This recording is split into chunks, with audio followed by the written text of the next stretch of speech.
とんでもなく曲の印象を変えてしまう恐れがあります。その人の耳の曖昧さっていうのを利用すると、ここはね再現できます。多くの人がねコードを間違えてしまう箇所があるんです。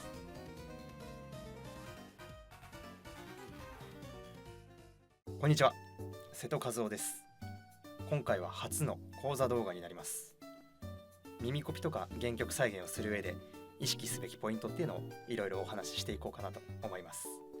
でこれから耳コピを始めてみたいっていう初心者の方には考え方として、でもうすでに結構耳コピできるっていう方にはさらに精度を上げるっていう視点でそれぞれ参考にしていただけたらと思います。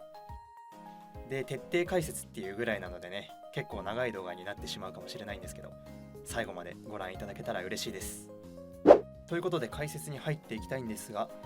解説するにあたって題材にする曲を一つ用意しました。それがこちら、ゆかり戦です。今人気沸騰中のゲームポケモンレジェンズ ZA の曲ですね。中でも一番人気のある曲なんじゃないでしょうか。で、なんでこの曲にしたか、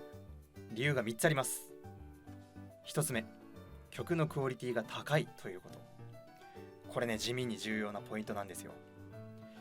やっぱこうやってね題材にする以上、音楽的に優れたものじゃないとやっぱりふさわしくないんですよね。はい。で2つ目、耳コピの難易度がちょうどいいということです。難しすぎもせず優しすぎもせず、でもね多くの人が間違えやすいポイントなんかがあったりして、ちょっとね題材として面白いかなと思いました。で3つ目、今流行りの曲であるということです。やっぱりね動画こうやって見てて知ってる曲じゃないと面白くないと思うので、やっぱ有名な曲がいいかなと思って、はい。以上の理由からこの曲を選びました。それでは早速解説に入っていきたいと思います。この動画では原曲再現する上で重要なポイントを原曲再現の極意と名付けてお話ししていこうと思います。完全再現を目指すにはね、どれも欠かせない重要なものばかりなので、ぜひ参考にしていただけたらと思います。それからこの動画は耳コピ原曲再現の解説であると同時に、ゆかり戦という曲の解説にもなっているので、そういった視点でもね楽しんでいただけるんじゃないかなと思います。はい。まず曲を流す前に大前提として確認しなきゃいけないことがあります。それは音楽とは何かということです。音楽の三大要素って何でしょう。はい。これはね耳コピ動向ではなく音楽の基本です。音楽の三大要素、それはメロディー、ハーモニー、リズム、この3つですね。ちょっと一つずつ確認していきましょうかね。1つ目、メロディー。メロディーは多分ね皆さんわかるんじゃないですかね。はい。歌で言うとボーカルのところですよね。で2つ目のハーモニー。これちょっともしかしたらあんまり馴染みない方もいらっしゃるかもしれないんですけど、ハーモニーっていうのは簡単に言うと伴奏であったりとか、あとは和音、コード、こういったものはハーモニーにあたるところです。はい。で3つ目のリズム。リズムも多分分かりますよね。ドラムであったりとか、あとパーカッションであったり、そういったものはリズム体になります。はい。でこれが音楽の基本なんですよ。そうだからこの3大要素をまずコピーしてしまえば、もうほとんど8割ぐらいは原曲に近づいちゃうっていうわけです。ただね、実はそれがめちゃくちゃ難しいから原曲再現ってなかなかできないんですよ。そうしかも今言ったのはあくまで基本なので、他にも重要な要素っていうのがいろいろあるわけです。でそういったことを踏まえて原曲再現するっていうのがいかに難しいのかっていうのを、ここからはね実際にゆかり戦の曲を使って解説していこうと思います。で本当はね原曲と僕の演奏動画を聴き比べながらやりたいところなんですけど、ちょっと著作権の都合上なかなかね動画内で原曲を流すっていうのは難しいので、ちょっとね原曲と聴き比べてみたいっていう方はご自身でちょっと別の端末などをご用意いただければなと思います。はい。では頭から聴いていきましょう。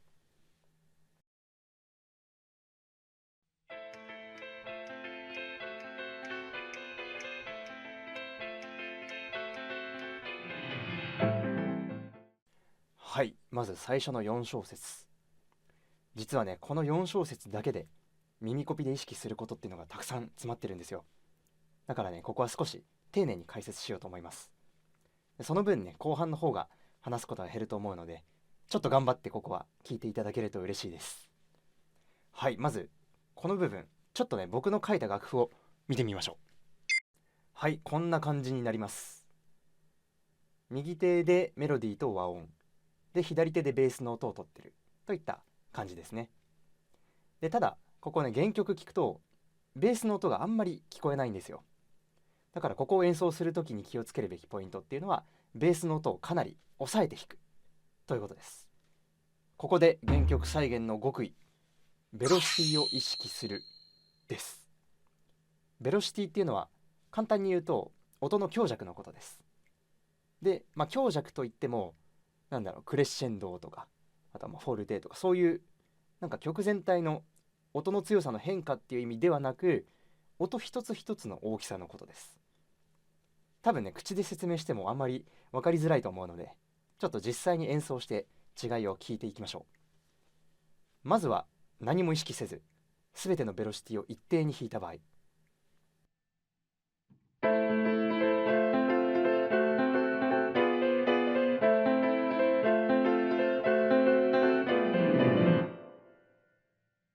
次はベロシティを意識して弾いた場合、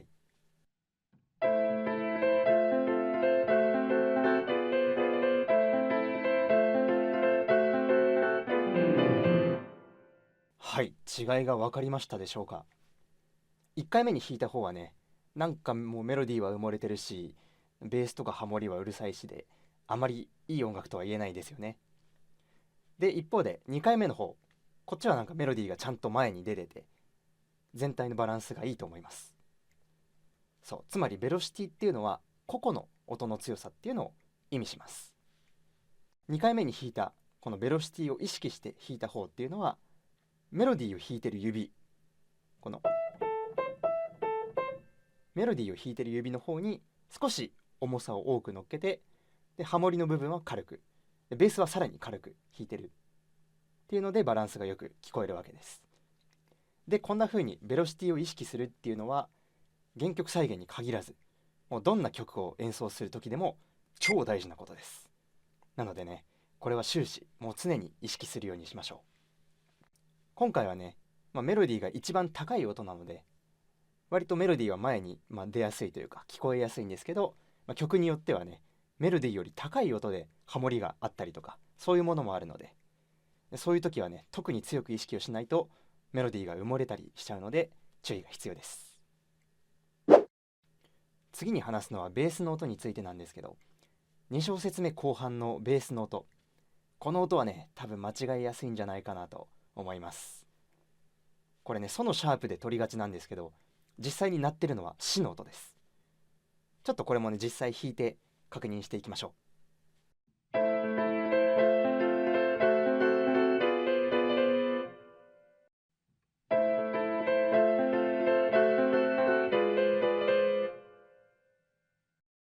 結構印象が違うんじゃないでしょうかね。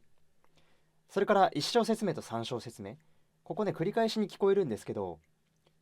ベースの2音目、この音がね、僕にはちょっと違うように聞こえるんですよね。ただこれに関してはね、実際の真偽はわからないです。僕がただそう聞こえたっていうだけです。この音に関しては拍の頭の音でもなければルート音でもないので、ここはそんなに神経質になる必要はないです。ただ先ほどのシとソのシャープの違い、ここはね、結構大きいので、こっちはぜひ当てたいところですね。ということで、原曲再現の極意、ベースを正確にコピーするです。はい、ベースっていう名前なだけあってね、やっぱり曲の土台の音なんですよ、ベースっていうのは。だからね、すごく重要なのがわかると思います。この曲はね、全体を通してあんまりベースが動く曲じゃないので、まだいいんですけど、ベースメインの曲っていうのもたくさんあるので、そういった曲は特にね、ベースをどれだけ正確に聞き取れるかっていうのが原曲再現の精度に直結してきます。さあ続いて、今度はね、動画で僕がやってるこれ、指パッチン、これについてちょっとお話ししようと思うんですけど、そう、これ別にかっこつけてやってるってわけじゃないんですよ。そうちゃんと理由があってやってます。はい、この4小節ね、原曲ではピアノとドラムの2つの楽器の音しか鳴ってないんですよ。で、楽器の数が少ないっていうことは、それだけ個々の音が目立つっていうことです。で、つまりここを再現しようと思ったら、当然ピアノの音はね、ピアノがあるんでピアノで弾くと思うんですけど、ドラムの音、こっちの音をね無視してしまうと、結構大きく印象が変わってしまう可能性があるっていうことです。はい。で、この4小節っていうのは、ドラムがね、裏、1と2と3と4とってこの裏で鳴ってるっていうのが印象的なんですよね。そう。明確にはもっと複雑なリズムなんですけど、ツッタンツッタンっていうこの裏で鳴ってるっていう。だからこの裏拍に何かしらパーカッションの音を入れたいっていうふうに思って、で、いろいろあると思うんですよ。例えば、ピアノを叩くでもいいし、僕が今実際にやってる指パッチンでもいいし、いろいろあると思うんですけど、ここはその原曲のドラムの音質に一番近いものを選んで、今回指パッチンにしたっていう形ですね。で、どうやったらピアノを弾きながら指パッチンまで入れられるのかっていうのが問題になってくると思うんですけど、これは割と考え方は単純で、指パッチンを入れたいタイミングでその手が空いてればいいんですよね。だから残りの部分を片手で演奏することができれば、指パッチンを入れることができるっていうことです。はい。ちょっとじゃあ実際にやってみましょうかね。ちょっと分かりやすいようにゆっくりやろうと思います。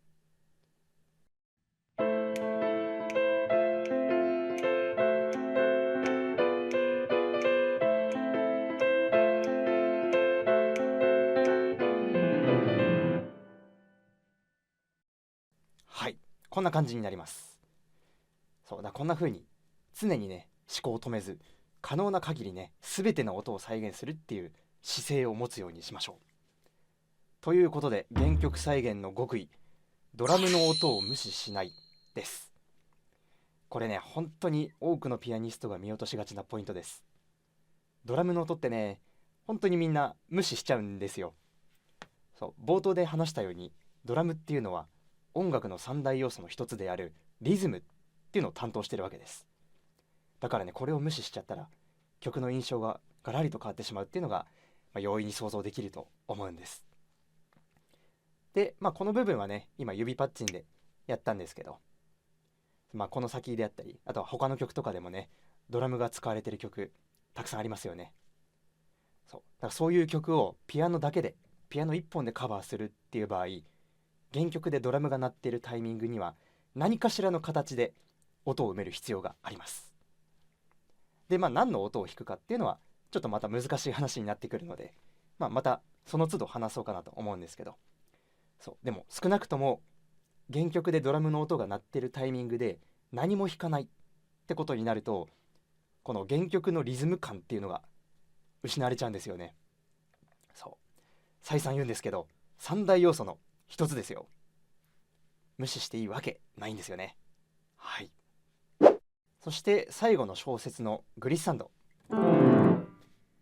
これね、これは原曲で鳴ってるなんかブーンっていうなんか連続した音、これの再現です。で、ピアノってね、出せる音がもう鍵盤で決まっちゃってる楽器なので、こういう中間音とか、あとは連続音みたいな、こういうものってやっぱりそのままでは出せないんですよね。で、この場合はグリッサンドで再現するのが割と近い表現になるのかなと思います。でね、ここでも一つ大事なことがあって、特に意味のないところでグリッサンドを入れてしまう演奏を、よく見かけるんですけど、音楽的にはもう何もプラスにならないどころか、むしろマイナスになることの方が多いです。だからグリッサンドは何を表現したいのか、なんでここで必要なのかっていう意図を持って使うべきところで使うようにしましょう。はい、最後ですね、もう一つ。この4小節なんですけど、原曲を聴くとね、音がちょっとくぐもったような感じで聞こえると思うんですよ。で、これはね、イコライザーっていう機械をちょっといじってこういう音にしてるのかなって思うんですけど、そうで、僕がね、この、ポケモンレジェンズ ZA をプレイしてて、初めてこの曲聴いた時に、なんかこの生の音ではない機械でいじったような独特のこのピアノの音っていうので、一気にその世界観に引き込まれたので、これをね再現するにはやっぱり僕も同じようにエフェクトをかけるしかないなと思って、で僕も、それっぽい感じでイコライザーをかけました。でね、これちょっとね変わった話なんですけど、こういう、イコライザーであったりとか、あとはパンニングって言って音を左右に振り分けるもの、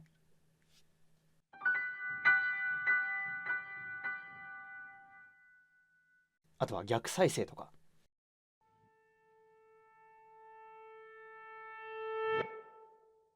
こういったね機械によるエフェクトの再現っていうのは、もう僕も迷うことなく機械を使っちゃいます。でこういうのはね演奏技術とはまた別の領域の話なので、やっぱり再現したかったら機械をどんどん使うっていうのが僕の個人的な考えです。はい、こういうのは現代音楽ならではの面白さ、発想ですよね。はい、最初の4小節だけでこれだけ喋ることがあるんです。長かったですね。はい。ここからはサクサク進んでいきたいなと思います。では次の4小節を見ていきましょう。まずは僕の演奏動画を聞いてみます。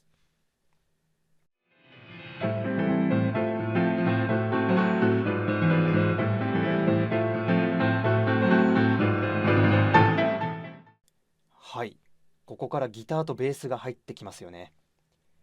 でこの4小節もねものすごく大事な要素があります。というかもう僕が思うに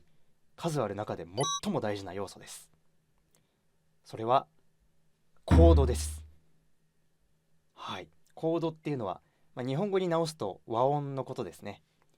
さっき言った音楽の三大要素でいうところのハーモニーに当たる部分です。そうでこのコードが間違ってると、もう場合によってはとんでもなく曲の印象を変えてしまう恐れがあります。ここで原曲再現の極意、コードを正確に聞き取るです。でどうしたらそれができるようになるかっていうのは一旦ここではお話しせずに、ちょっと動画の最後でお話ししようと思います。はい、ということでこの4小節、多くの人がねコードを間違えてしまう箇所があるんです。ここもちょっと僕の楽譜を見ていきましょう。はい、多くの人が間違える部分、それはここのコードです。名前で言うと a マイナーセブンスっていうコードですね。これをね a マイナーとして取る人が非常に多いです。この2つのコードをまず音に直すと、 a マイナーっていうのはラドミで、 a マイナーセブンスっていうのはラドミソというふうになります。つまり a マイナーにソの音を足すと a マイナーセブンスになるっていうことですね。でこのソの音があるかないか、これでじゃあどう変わるのか、ちょっとこれもね実際に弾き比べて違いを聞いていきましょう。で多分メロディーを一緒に弾くとちょっと聞き取りづらいと思うので、楽譜で言うと下の段、原曲だとギターとベースの音の部分、ここだけをちょっと弾いていきます。まずは正しい a マイナーセブンスの方から。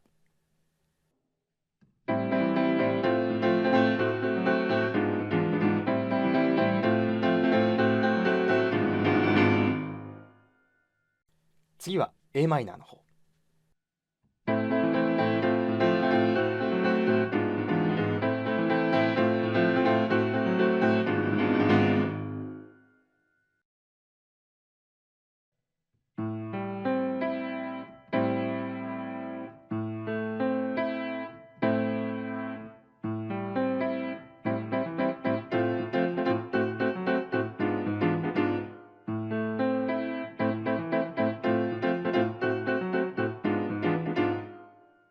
どうですかね、違いが分かりましたか？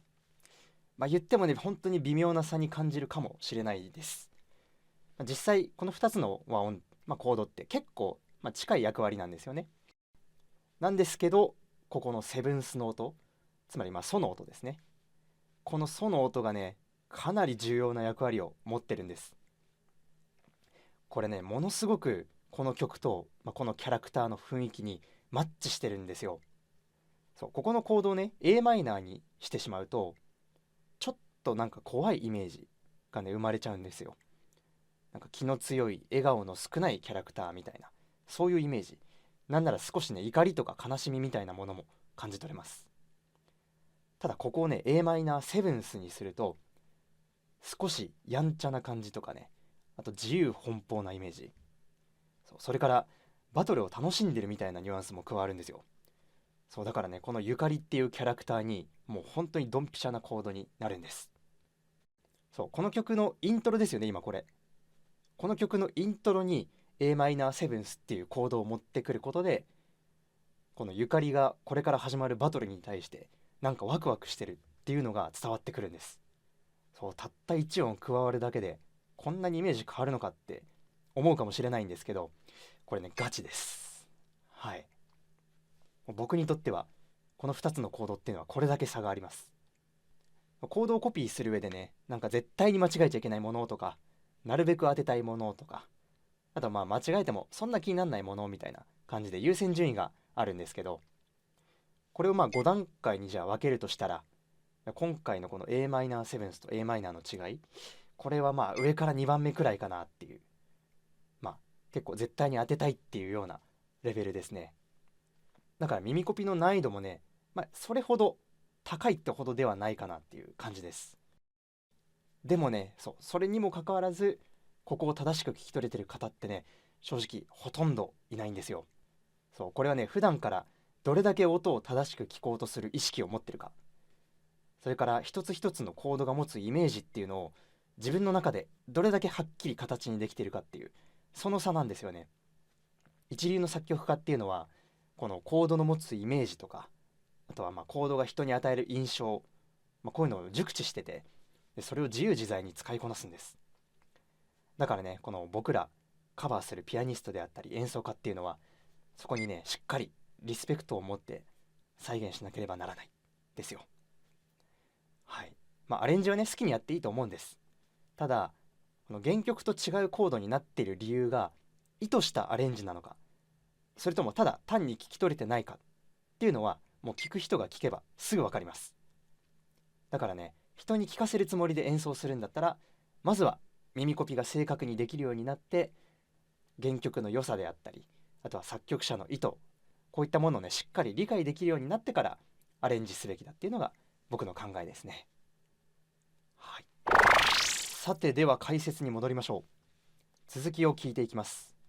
今度は一気に8小節いきます。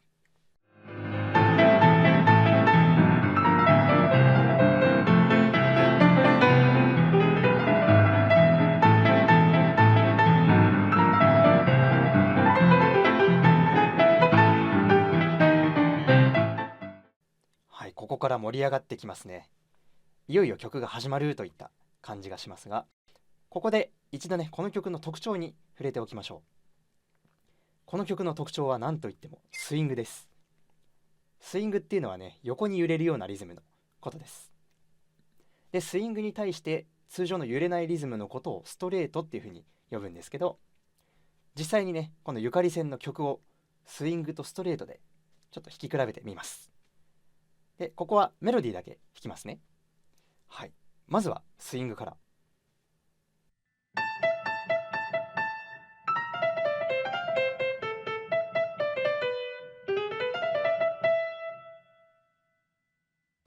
次はストレート。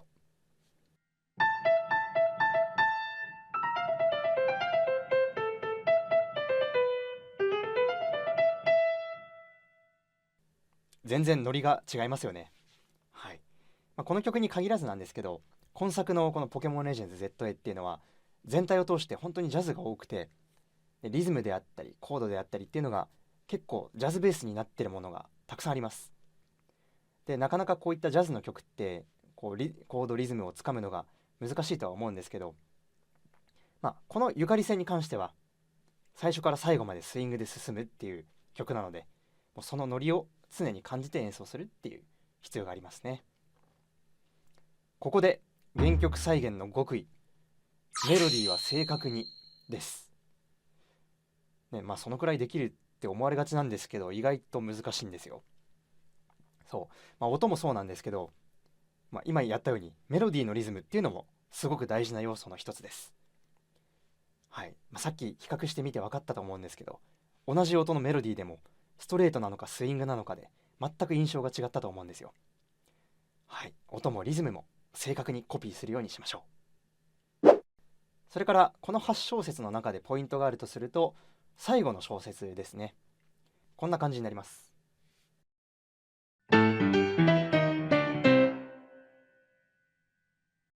前半のラソミ、ここはベースがちょっと前のタイミングで弾いて、後からメロディーが追っかけてくるっていう形になってます。どういうことかっていうと、こんな風になってるわけです。で、後半のミレド、ここはメロディーとベースが同じタイミングで演奏されてるっ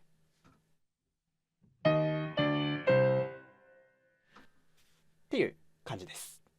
これは前半のベースのリズムがちょっとポイントですね。だから右と左でちょっとリズムが違うんですよ。実際に片手ずつというか、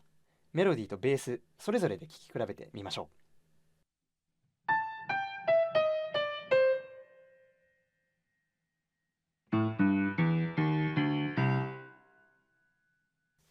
はい、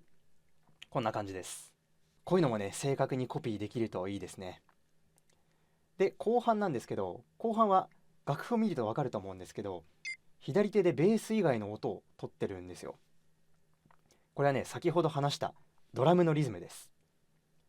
そう、このタイミングでドラムが鳴ってるので、何かしら音が欲しいんですよ。で、ここでは直前のベースの音と同じ音を弾いてます。で、こういったね、ドラムの音を取る際の注意点なんですけど、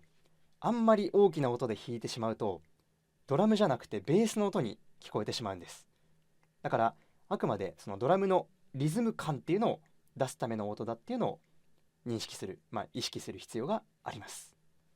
ちょっとこれも実際にね、演奏して違いを聞いてみましょう。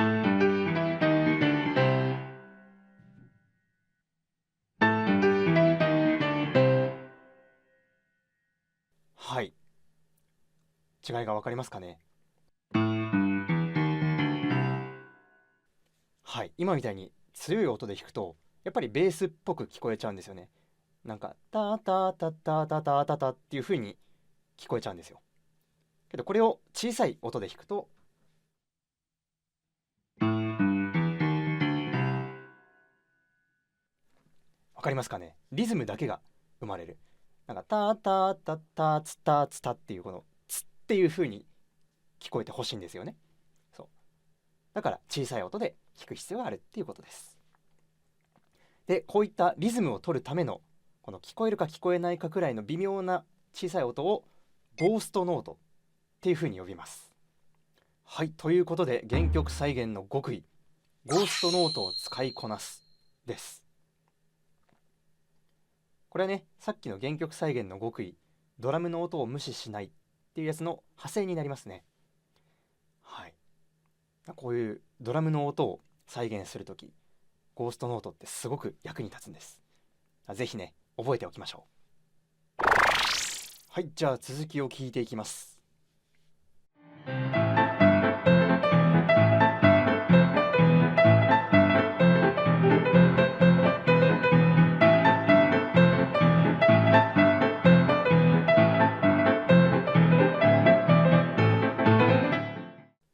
この8小節で、強いて話すところを挙げるとしたら、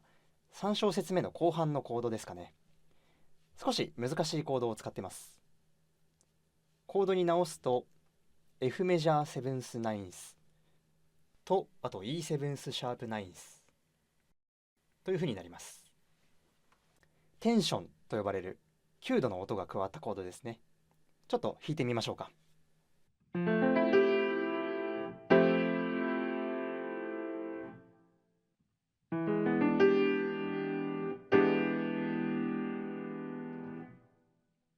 はい、こんな感じになります。で、特に最後のコードのこのシャープナインス、これはね、もうジャズではもうド定番のコードなので、この音はね、もうぜひ押さえておきたいですね。やっぱりテンションっていう名前なだけあってね、聞くとテンション上がる音なんですよ。そういう意味じゃないとは思うんですけど、はい。だからね、こういう気持ちのいい音っていうのは、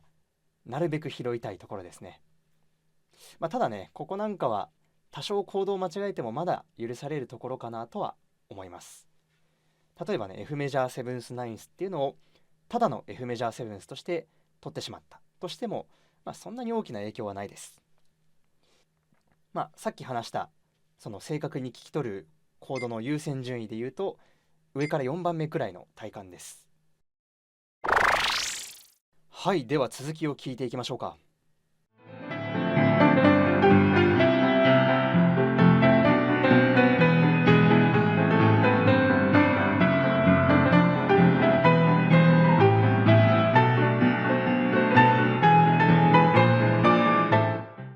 ここの一つ目のポイントはね、バイオリンの音の再現、これです。この部分はね、メロディーをバイオリンが担当してるんですけど、さっきまでのメロディーがちょっとスタッカート気味だったんですよね。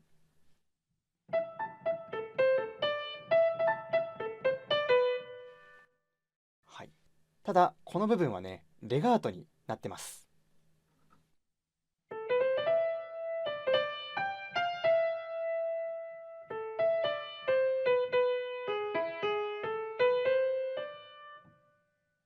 ということで、原曲再現の極意、アーティキュレーションを守るです。音と音のつなぎの違い、これをね、アーティキュレーションっていう風に呼ぶんですけど、はい。これもね、どんな曲を弾くときでももう常に意識する必要があります。レガートなのか、スタッカートなのか、テヌートなのか、アクセントがついてるのかとかね、もう他にもいろいろ音の違いっていうのがあるんですけど、はい。やっぱりね、これも原曲と違ってしまうと、印象がね、変わっちゃうんですよね。そしてもう一つ、バイオリンとピアノの大きな違い。というかね、バイオリンにできてピアノにできないことっていうのがあるんですよ。それは何かっていうと、一度出した音に強弱の変化をつけるっていうことです。どういうことかっていうと、もうピアノはね、音が減衰する楽器なので、一度鍵盤を押したら、もうどれだけ押し込んでも音は強くならないんですよ。ですし、指をもう離した瞬間に音が簡単に消えちゃうっていうのがピアノっていう楽器の特徴です。ただバイオリンってそれが違いますよね。音を一回出してからいくらでも強弱つけられるんですよ。っていう風に。そう。それがやっぱりバイオリンとピアノの大きな違いです。で、そういったこの楽器の特性の違いっていうのがあるので、ピアノでね、バイオリンを再現するっていうのは、実はね、すごく難しいんです。で、バイオリンに限らずなんですけど、こういった音を持続させることができる楽器、こういった再現って何かしら工夫が必要になります。ゆかり線の曲に戻るんですけど、この部分、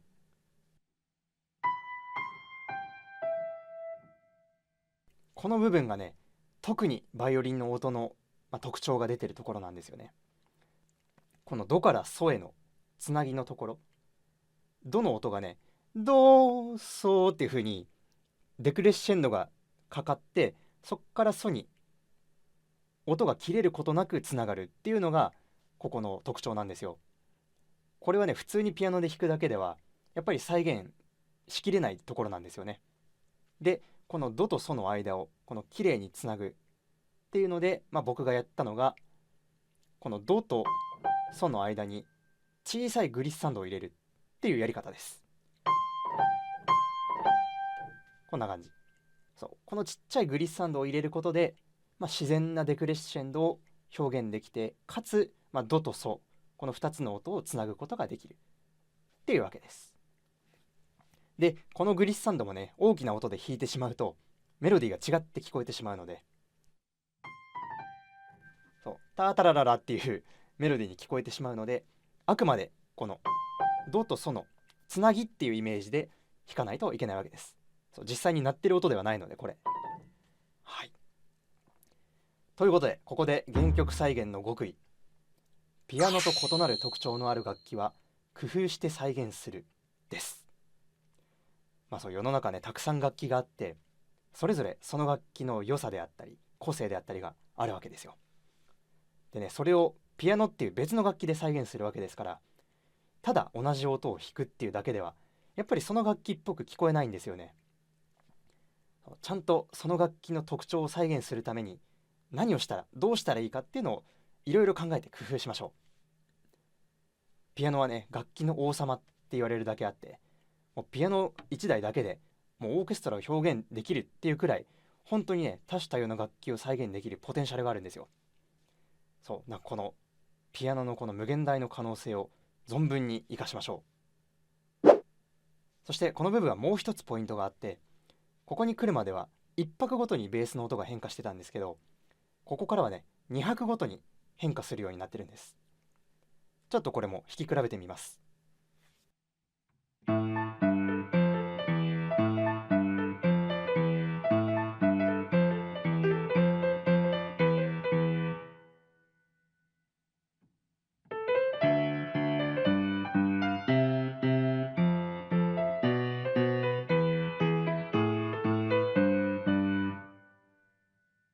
はい、こんな感じで、そうさっきは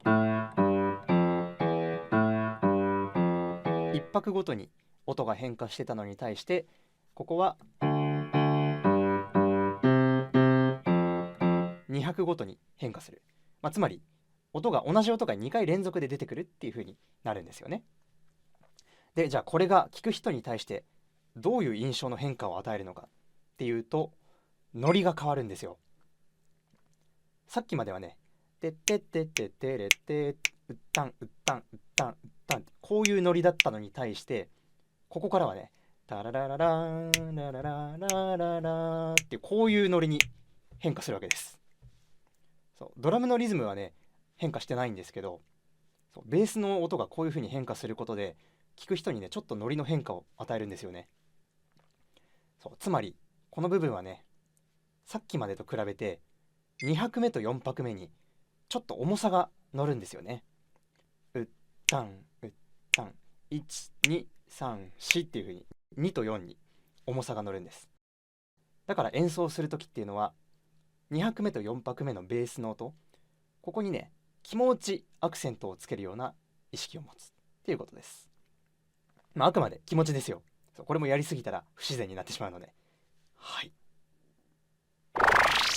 はい、じゃあ続きを聞いていきましょう。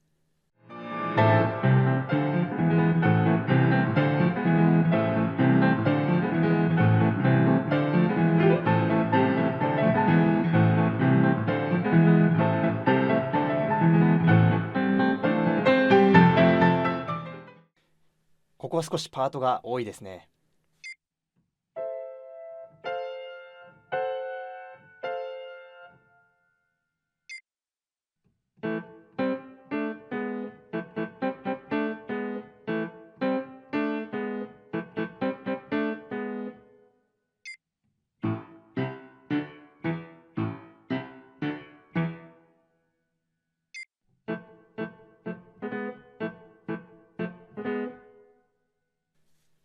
はい、こんな風に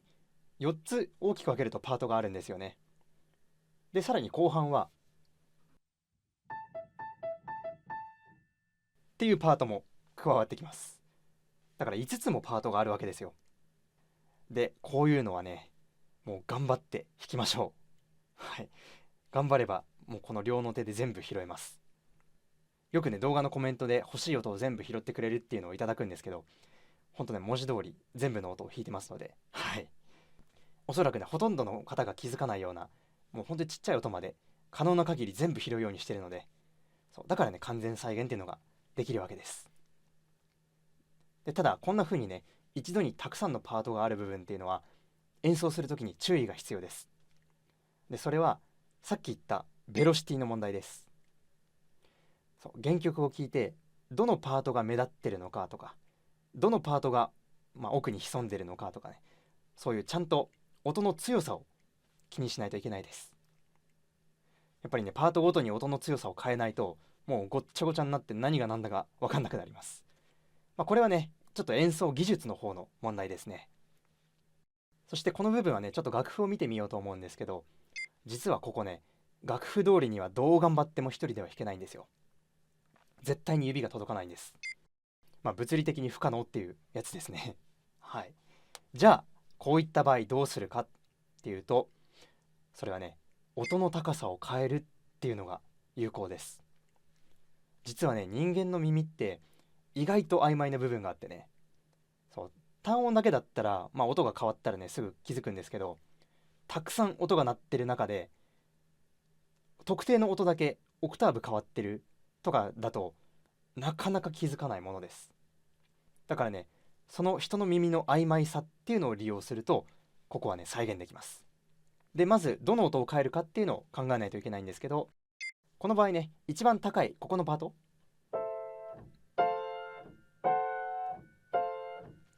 ここはね結構やっぱり高いので目立つんですよ。だからここはこのままでいきます。でメロディーの音、これを今やった一番高いパートにくっつけるんですよ。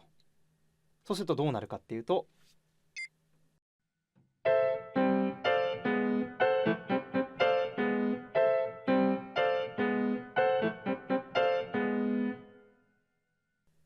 こんな風になります。そう、ここだけ聞くとね、ちょっとメロディーがなんか音が抜けちゃってるように聞こえると思うんですよ。けどね、これをじゃあ全パート合わせて弾いてみると、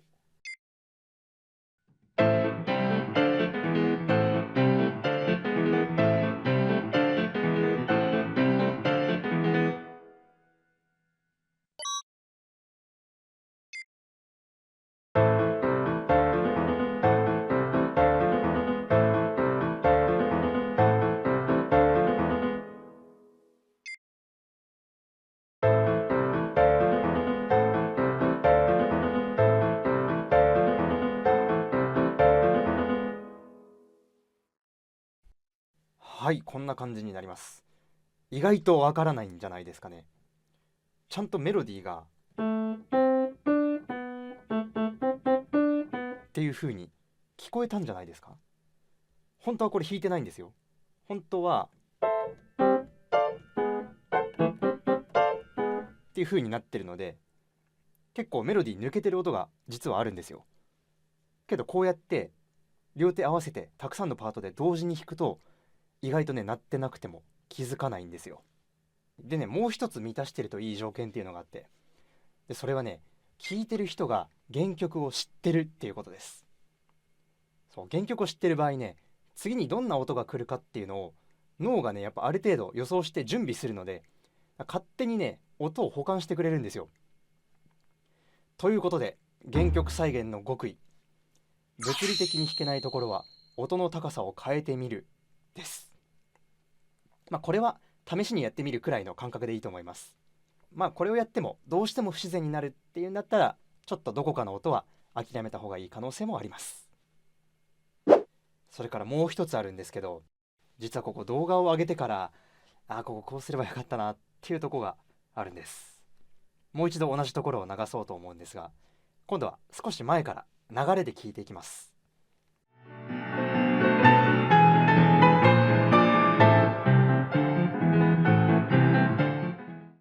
はい、ここなんですが、ここメロディーの音、そう、この最後のラの音ですね。これが、僕の演奏は結構すぐに切れちゃってるんですけど、これ原曲だと音が残り続けてるんですよね。こんな風に。そうで、じゃあなんでこれ僕の演奏が切れてしまってるのかっていう話をしようと思うんですけど、まずピアノで音を残すためには指を置き続けるか、ペダルを踏む、どっちかかなっていう風になってくると思うんですけど、これじゃあ指残せるかっていうと残せないんですよ。次別のパートで右手を使うので指を置き続けるわけにはいかないんですよね。ただじゃあかといってじゃあペダルを踏むとどうなるかっていうと、次のパート、余計なパートまで音が残り続けてしまうので、そうだからペダルを踏むわけにもいかないんですよね。で結果僕はこんな風にすぐ切れるような演奏になっちゃったんですけど、実はこれね解決する手段が一つだけ存在するんです。はい、ここで原曲再現の極意、ソステヌートペダルを使いこなすです。ソステヌートペダルっていうのは、ピアノの真ん中のペダルのことですね。じゃあこれが一体何なのかっていうことなんですけど、これね、このペダルを踏むタイミングで指を置いてた鍵盤の音だけ残すことができるんですよ。実際にやってみると、じゃあ例えばドミソって弾いて、でこの真ん中のペダルを踏むと、このドミソこれだけは音が残るんですけど、他の音は切れるんですね。このドミソだけが音が残り続けるっていう、そういう状況を作り出せるわけです。でこれを使うと、一見再現が不可能に思えるようなこの部分も再現できるようになります。今回残したいのはこのラの音、最後のラの音、これを残したいので、このメロディーの音にだけ指が置いてある瞬間に真ん中のペダルを踏む。そうするとこの音だけを残すことができる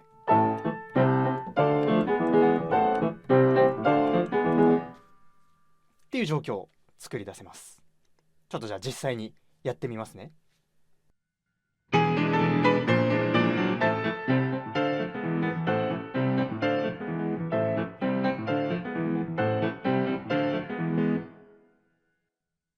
はい、こんな風になります。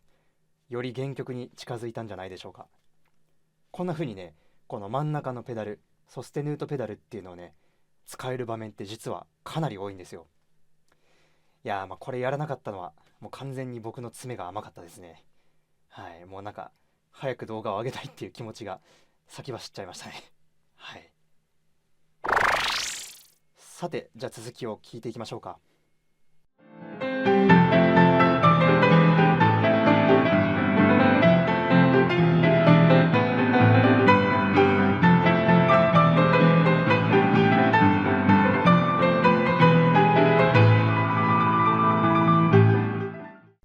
はい、ここはねちょっと特段話すことはないかなという感じです。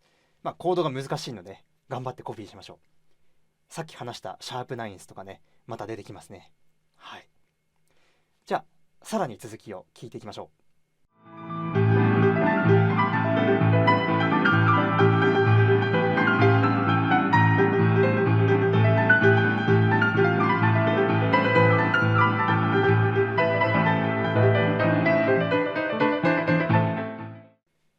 はい、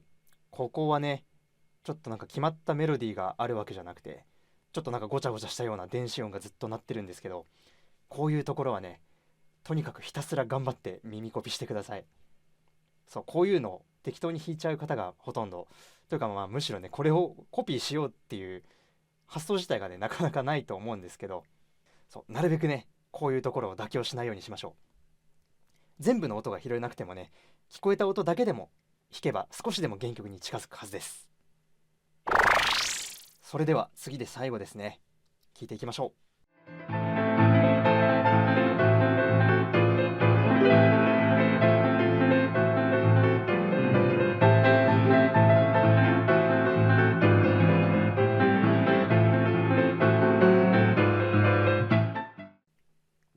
ここもね難しいのはパートが多いっていうところですよね。でこれもさっき話したことと同じで、パートが多い場合っていうのは頑張って全部拾って、で、ちゃんとパートごとに区別して聞こえるようにベロシティに変化をつけるっていうのを心がけましょう。であとは参照説明に入ってくるこの音、この音はねやっぱり特に聞いてて目立つ音なので絶対に無視したくないですね。はい。無視しても許される音っていうのと、絶対に無視できない音っていう、これをしっかり自分の中で決めて演奏するっていうのがすごく大事です。はい、これで解説が一通り全て終わりましたね。はい、かなり長くなってしまいましたね。大事なポイントがたくさんあったので最後にそれをまとめようかなと思います。で今回の動画でお話しした原曲再現の極意っていうのをちょっとじゃあ一覧で並べてみようと思います。はい、こんな感じです。では上から順番に振り返っていきましょう。まずメロディーを正確に聞き取る。これは最初にお話しした通り、メロディーっていうのはねやっぱり音楽の三大要素の一つでもあり、でその中で最も目立つ部分ですよね、メロディーって。だから絶対に正確にコピーしたいですね。はい、そうメロディーあってこその音楽なので、最優先事項ですね。はい。次にコードを正確に聞き取る。これもね三大要素の一つハーモニーのことなので、当然メロディーと同じくらい、もう下手したらねそれ以上に大事かもしれないですね。はい、コードは曲のイメージを形成するもので、だから例えば、ある曲をコードが一緒でメロディーだけ変えた場合と、メロディーが一緒でコードだけを変えて弾いた場合、聴いた人の印象がより大きく変わるのは圧倒的にメロディーが一緒でコードを変えた方です。はい、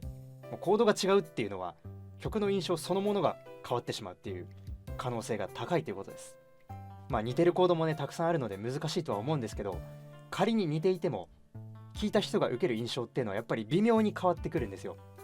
だからね、ぜひ正確にコピーできるようになりましょう。特にね和音の3度と7度の音、これはもう絶対に間違えちゃいけないレベルの音なので、特にねそこに注意して聞き取ってください。でさらに進んだ話をすると、コードが一緒でも構成が違う場合があるんですよ。例えばドミソっていう和音、ドとミとソ、この3つの音を使った和音だけでも、例えばですけど、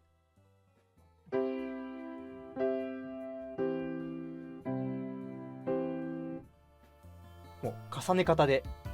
いろんな風にできるわけです。今弾いたのは全部ドとミとソしか使ってないんですけど、やっぱり印象が違いますよね、それぞれ。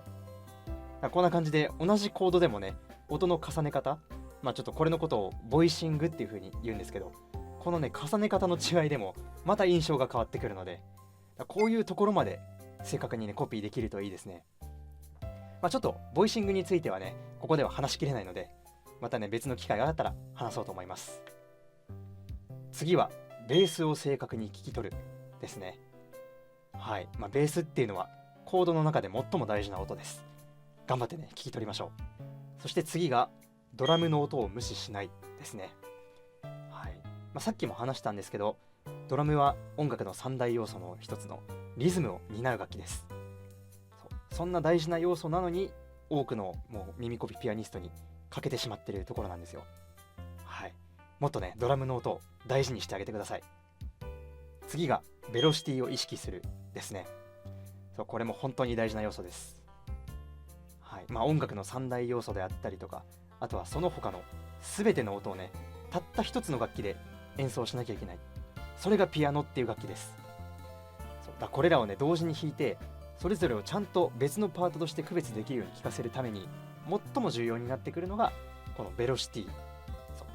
これで差をつけるっていうことです。それから次のアーティキュレーションを守る、これもすごく大事です。音を切るべきなのかつなぐべきなのかとか、あとはペダルを踏むべきなのか踏むべきでないのかとか、しっかりね原曲を聴いて判断できるようになりましょう。ちなみにねこれもベロシティと一緒でパートを区別させるのにすごく大きく関わる部分です。そしてピアノと異なる特徴を持つ楽器は工夫して再現するですね。はい、オーケストラとかバンドで使われるようなメジャーな楽器から、あとは民族楽器であったり、あとは電子楽器であったりとかね、世の中本当にいろんな楽器があります。それぞれの楽器の個性をどうピアノに落とし込むかっていうのをねその都度いろいろ考えてみてください。そして次が